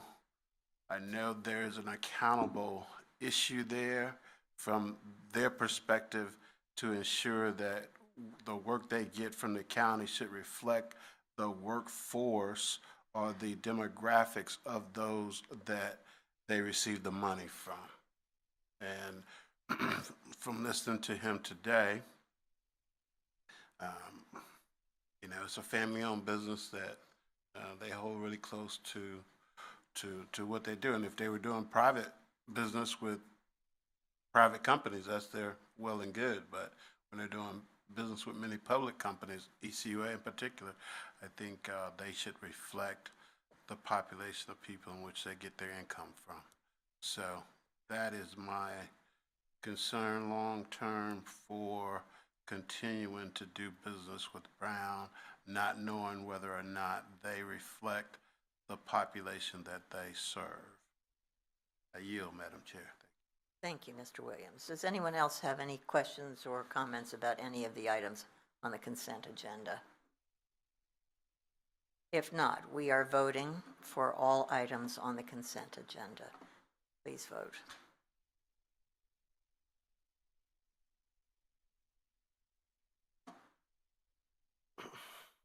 Oh, sorry. I didn't call for a motion in a second, did I? But yeah, I have them, so good. Little obstacle.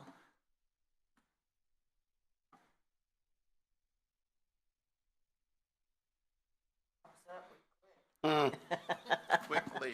And it passes 4-0. Let me follow up on the issue of the Brown construction and the scenic hills. I think it's very important that when we as a utility go onto the property of an entity, whether it's a home or a business, that we do everything possible to minimize the inconvenience to them and to make sure that they are left whole, and even to go above and beyond to make that happen. I also think it's important that we provide realistic protections for our businesses. We don't ask them to do more than is reasonable for a business. But I sure would like to review our contract language and make sure that that language adequately protects both parties. This was kind of a wake-up call because this was not a black and white issue. There's a lot of gray area. And we've got to protect our customers too. We don't have to make the language so egregious that nobody can fulfill this. But let's just look at it again, knowing what we heard today, to make sure we've provided those protections. So if there's no objection, we'll just ask our attorney that. Okay. Thank you. We move to the budget report, Mr. Smith. And we don't have Mr. Perkins to make lurid comments. Well, I wore a shirt with fish on it from Mr. Perkins, so I hate that he's not here. So, no, you have your budget report for November 30th, which is 2 months into the fiscal year 23 that we're currently in, 17% of the years past. And, again, it's kind of like last month. We're only 2 months in, but everything is right on line at the moment. Water and wastewater total budget is right at 17% of the allocated budget for the year, and on sanitation and MRF, they are currently at 14% of their budget for this fiscal year. So, right where we expect them to be. Thank you, Mr. Williams. You had a question, or is this left over? I was thinking, but I didn't post it. But the question would be. I'm quick. Yes, you are. As I think, the question would be with the 5% that they had that carried over from last fiscal year. I think he told me, but that money is that money reflected, will that money be reflected in this year's numbers? Basically, we didn't approve of it like that, but how would we be able to keep track of that money going forward? So there's a couple of, on the 22 carry forward, so there's three, each system has their own separate line item. For the MRF, that was a break even. We got in by the skin of our teeth. On that system, sanitation, there's a carryover on sanitation, but it's not a real it's a little more deceiving than what it looks. There's a little over $1 million, on paper that we're carrying over into 23. Where that came from is we had right at $1 million worth of equipment that was ordered in 22. So had all of that equipment came in 22 on the sanitation side, we would be right where we are at the MRF, right at a break even. There was a couple of fleet trucks, I think a collection truck and a yard trash truck, it all totaled up to being a little over $1 million. Mm-hmm. So we ordered those in fiscal year 22 under that approved budget. They didn't come in. Some of them were ordered. One of the sanitation trucks was ordered in November of 21, which would have been the second month into the fiscal year. It still hasn't come in yet. So those funds, the funds are carrying over, but so are the encumbrances on the purchase order. So it's not anything additional the board has to approve because you already approved the purchase of those things. We're just waiting on them to come in before it balances out. Okay. And then on the water and wastewater side, that additional carryover fund, we had budgeted in the 23 budget to have a certain amount of carryover to fund our 23 budget, and so we're kind of right on line with that. We have a little more than what we budgeted for, but that's just going into the general reserve fund. So it's nothing, not necessarily being used to fund additional expenses in 23, but it's just a little more that we were able to put into reserves. Okay. Thank you, Madam Chair. Thank you. Okay, thank you. I see no more questions. We come to the Executive Director's report. Mr. Woody. Just two items. This past June of 22, the EPA issued health advisories on PFAS. It's a chemical that's been under discussion and scrutiny for years and years and years, and finally the research reached a point now that the EPA is actually taking some action. The next logical step for them is issuance of actual regulatory requirements, and we're anticipating that we might see that as early as even in January. We heard late December, early January, but who knows by the time we actually get it, but sometime in the next few months probably. I'm just pleased that this organization and the current boards and boards before saw that as an issue and a concern and made early investments on installing granular activated carbon, or GAC, filtration at numerous locations all over town, 15 wells altogether. We still have several more wells, certainly over time, depending on what this MCL is, possibly to add in the future, but we're well ahead of the curve of other organizations. But it'll be a burden across the United States to water utilities to both treat and remove this, as well as deal with the cost of getting rid of the granular activated carbon afterwards. As you saw this evening, the board approved an over $200,000 contract, just giving us some GAC. So anyway, that's kind of the next step that we anticipate hearing, probably maybe even as early as January.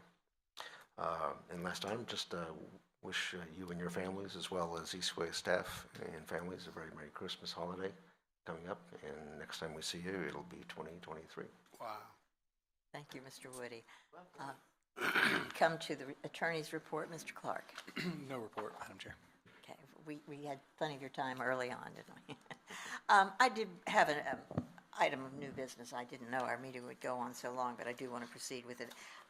I get calls all the time, and my guess is that you do too, about trash left on roadsides. Not at somebody's house, but, on the streets. And somebody throws something out, and then other people follow suit, and these trash items grow. And they call me because we're in the trash business. And I always have to say, this is really not an ECUA issue. It's code enforcement, and so we need to call the county's code enforcement, which, people just want it picked up. They don't care who's responsible. But there was a time that Clean and Green was part of this county. It was a public service, and the county contracted with them. So when you got a call like this, Clean and Green would pick it up, and they're not here anymore. And I believe there is another agency, but I don't know what their arrangement is with the county. I really haven't seen any evidence of it. But it occurs to me that this is an opportunity for some cooperation between the county and ECUA. First of all, I would love for our drivers to report when this happens, because it grows and grows and grows. And it's, by the time somebody calls me, it's already out of control.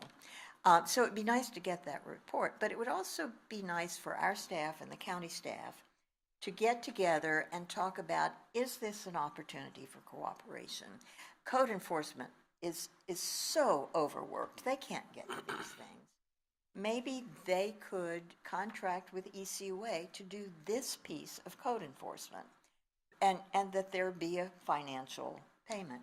It's worth looking at, because the bottom line is we want our community to be beautiful. It affects the overall morale of the community, it affects jobs, economic development, and if there is a solution that we can work out, I'd like to see it happen. And so if you would be willing to let staff explore this with the county staff, and maybe if there's an opportunity for us to talk with our fellow commissioner on this, if you're interested in doing this, I think it could be a benefit at a relatively low cost. So I spoke with Mr. Woody about it earlier, and if you have any concerns you want to share with the board members, I invite you to.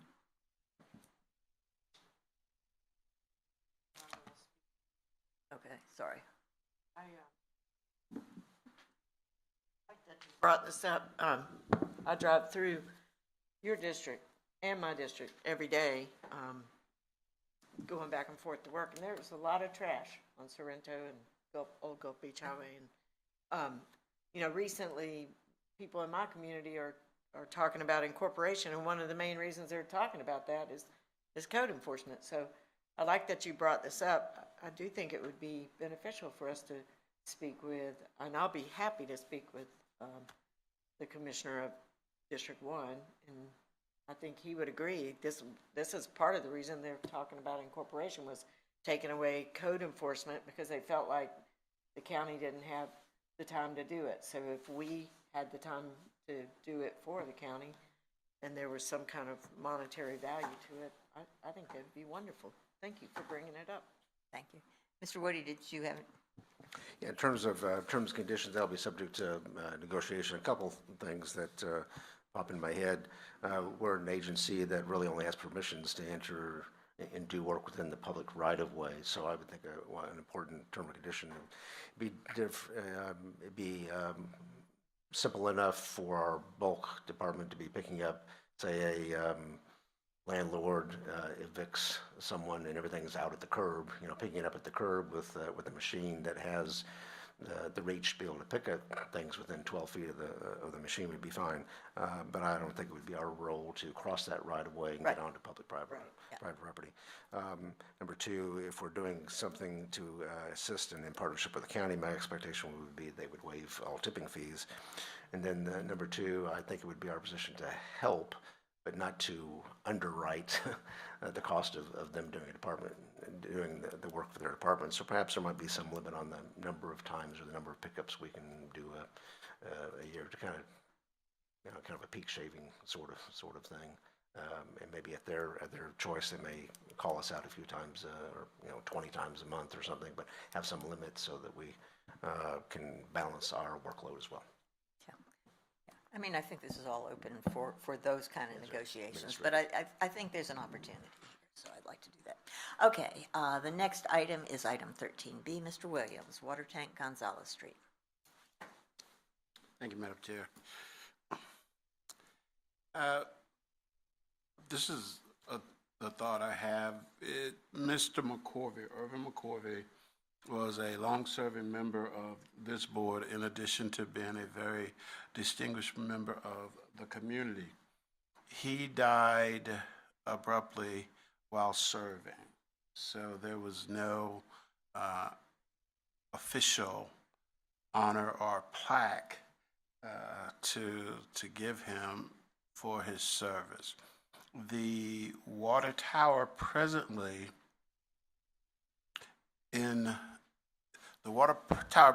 at Gonzalez Street is going to be replaced. The significance of that is that Irvin, Mr. McCorvey, is a member of the fraternity that the tower is in front of, Kappa Alpha Psi. And members of that fraternity have talked about, his contributions to the fraternity. So as we plan to install a new water tank on Gonzalez Street in front of his beloved fraternity, it is my proposal that we honor him by dedicating that water tank to his memory and service to the community, the ECUA board, and his fraternity. I have not spoke with his family, so this is my thinking and those of the community who've brought it to my attention, but I wanted to bring it to the board's attention as a potential way of honoring his memory and extending his legacy.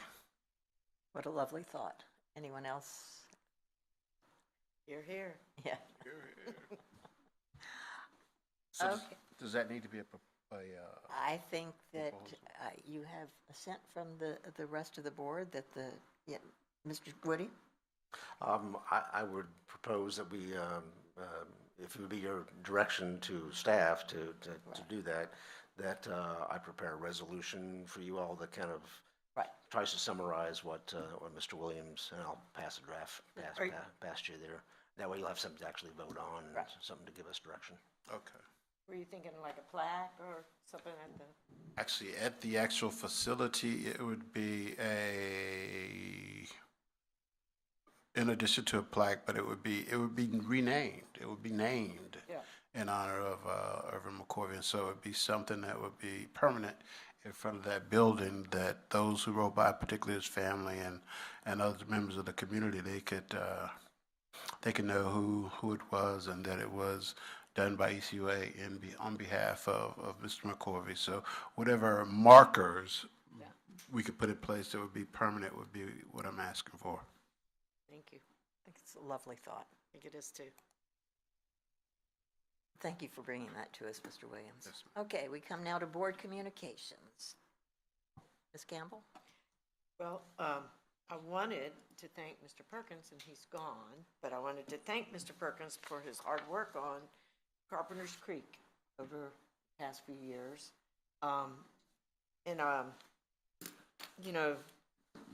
Water quality is the financial life of Florida. And so if we don't pay particular attention to the water quality, then we are going to lose what we have here in Florida. And we're one of the few states that have all these different ways to enjoy the water. So I just appreciate all his hard work. I, for one, am going to pray about the grant for this and that we receive it. I also wanted to thank Mr. Stevens for remembering Christ in his prayer today.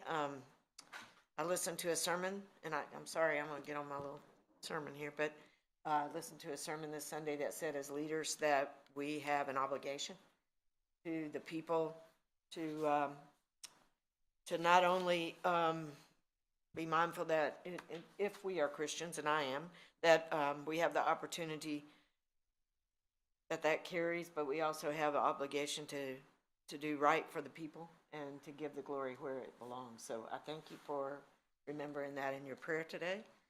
And I plan to remember that all through this season, and I hope everyone has a very, very Merry Christmas, and they remember the reason for this season.